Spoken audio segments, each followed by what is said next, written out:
Hello people, I hope you all are doing good. Welcome back to my channel. आज की video informative video होने वाली है और आज हम बात करेंगे उन सारे चैलेंजेस की जो इंडियन फेस करते हैं जब वो फर्स्ट टाइम यूएस मूव करते हैं। तो अगर आप यूएस मूव करने वाले हैं फॉर एजुकेशन पर्पस या फिर जॉब के लिए या फिर इंडिया में रहते हैं और बस जानना चाहते हैं कि ऐसी क्या डिफ़िकल्टीज़ है जो इंडियंस को फर्स्ट टाइम यूएस मूव करने में फेस करनी पड़ती है, तो आप बिल्कुल सही जगह पे हैं।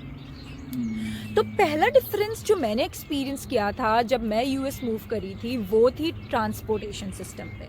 तो अगर आप यूएस मूव कर रहे हैं तो मेक श्योर कि आप ड्राइविंग सीख के आएँ। अगर आपको ड्राइविंग नहीं आती, अच्छे से ड्राइविंग सीख के ही आना।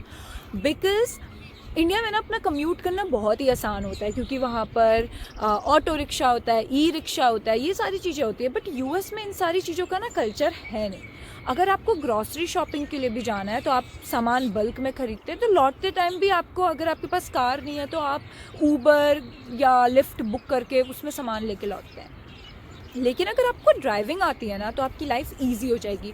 नॉट बिकॉज कि आप आते ही साथ कार खरीद लेंगे, बट लाइक फॉर इंस्टेंस जब मैं यूएस आई थी तो मैं फ्लोरिडा में लैंड की थी। मैं 5 साल फ्लोरिडा में रही और अभी मैं सेंटा बारबरा में हूँ। दोनों का ही पब्लिक ट्रांसपोर्टेशन बहुत बेकार है, बट दोनों बहुत ही ब्यूटीफुल सिटीज़ हैं। यहाँ पर बहुत ही सुंदर बीचेस हैं। फ्लोरिडा में मायामी, जहाँ जो फेमस है लाइक नाइट लाइफ के लिए, एंड बहुत सारी ऐसी चीज़ें हैं। तो अगर हमें कहीं पे भी घूमने जाना होता है ना तो ऊबर, अगर आपको ड्राइविंग नहीं आती तो आपको ऊबर बुक करनी पड़ेगी। और कोई भी कैब बुक करना कभी भी घूमने जाने के लिए इट गेट्स वेरी एक्सपेंसिव।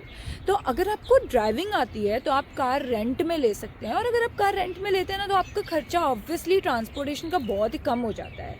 और यहाँ पर आप चाहें तो 1 दिन के लिए लें, 2 दिन के लिए लें, 5 दिन के लिए, और 1-2 घंटे के लिए भी कार रेंट में ले सकते हैं। तो मेक श्योर कि जब आप यूएस मूव कर रहे हैं तो ड्राइविंग सीख के आए। और ये बिल्कुल भी मत छोड़ना कि ओके मैं यूएस जाके ड्राइविंग सीखूंगा या सीखूंगी, बिकॉज़ यहाँ पर मेरे कुछ फ्रेंड्स ने ड्राइविंग क्लासेस ली थी और उन लोगों को 5 क्लासेस के कुछ $300 $400 ऐसे देने पड़े थे। तो वो ड्राइविंग सीखना भी यहाँ पर एक बहुत ही एक्सपेंसिव चीज़ है, बड़ा टास्क है। सो मेक श्योर कि जब आप इंडिया से यूएस मूव कर रहे हैं तो आप पहले ही ड्राइविंग सीख के आए।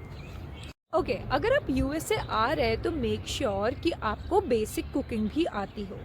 इंडिया में अगर आपको कुकिंग नहीं आती और 3-4 लोग साथ पे रहते तो डोमेस्टिक हेल्प या फिर कुक रख लेते हैं जो उनके तीनों टाइम का खाना बना के चले जाते हैं। बट यूएस में इसका सिस्टम है नहीं। यहाँ पर सारे लोग अपना काम खुद ही करते हैं, be it cooking, be it cleaning, whatever. तो और वैसे भी unless you are like a rich, ऐसे मैं तो एटलीस्ट किसी को नहीं जानती जिनके घर पे कुक या डोमेस्टिक हेल्प ऐसे कुछ हो। तो अगर आप यूएस आ रहे हो तो मेक श्योर आपको थोड़ा सब्जी बनाना, दाल बनाना, ये सारी चीज़ें आती हो। क्योंकि when it comes to roti and all, तो फ्रोज़न रोटी होती है, टॉर्टिया होता है, तो आप उसको खा सकते हो। बट सब्जी दाल बनानी आनी ही चाहिए, बिकॉज़ वो कितना ही फ्रोज़न खाओगे और फ्रोज़न टेस्ट भी अच्छा नहीं करता है।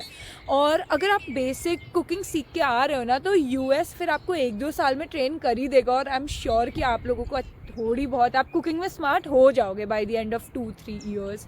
लेकिन स्टार्टिंग में थोड़ी बहुत चीज़ें सीख के आना। एंड अगर आप यूएस से आ रहे हो ना तो कभी और किसी रेस्टोरेंट में जा रहे हो, कोई भी लाइक डिनर, लंच, व्हाटएवर, किसी भी चीज़ के लिए, तो मेक श्योर कि अगर आप नॉन वेजिटेरियन हो तो फिर आपके मज़े ही मज़े हैं। यहाँ पर बहुत सारे ऑप्शंस हैं नॉन वेजिटेरियन के लिए। बट अगर आप वेजिटेरियन है ना तो मेक श्योर कि अगर आप किसी रेस्टोरेंट में जाएं तो आप स्पेसिफाई करें कि no meat and no egg.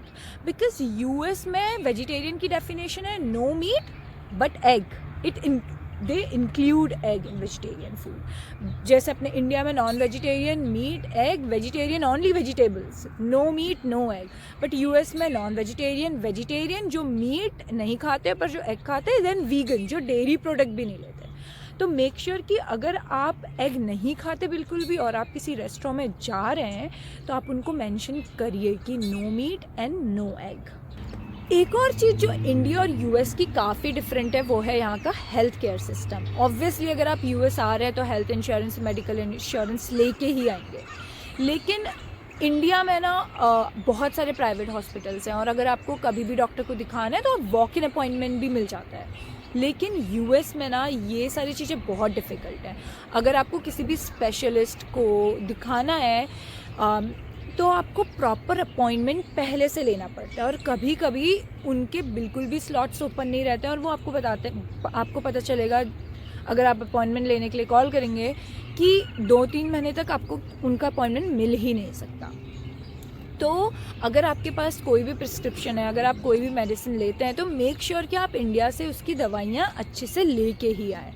लेकिन अगर कभी भी आपको अर्जेंट कुछ दिखाना है, अगर अर्जेंट, जैसे एक बार मेरा नी ट्विस्ट हो गया था तो मेरे को जाना पड़ा हॉस्पिटल, तो ऐसी चीज़ों के लिए, अर्जेंट केयर के लिए यहाँ पर एमरजेंसी है।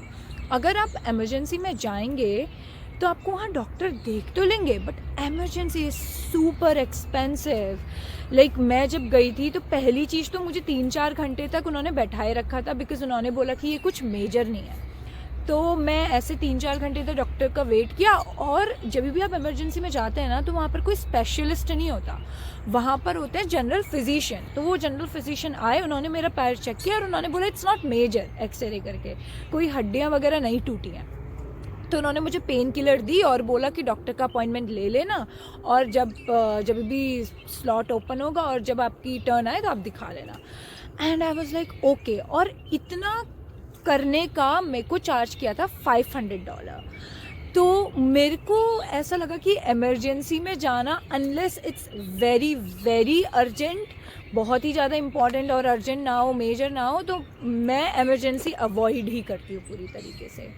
तो यस, ये भी एक रीज़न है यहाँ पर कि आपको अपनी हेल्थ का खुद से ही बहुत ध्यान रखना चाहिए। अगर आप इंडिया से यूएसए मूव कर रहे हैं तो इन सारी चीज़ों का ध्यान ज़रूर दें, क्योंकि ये आपकी थोड़ी तो लाइफ इजी कर ही देंगे। और अगर आपको मेरी वीडियो पसंद आई तो लाइक करें, शेयर करें, और ऐसी ही वीडियोस के लिए मेरे चैनल को सब्सक्राइब करें। और अगर आपके कोई भी क्वेश्चंस हो तो कमेंट कर दें, मैं उनका आंसर ज़रूर करूँगी। And I will see you all in the next video. Till then take care, bye bye.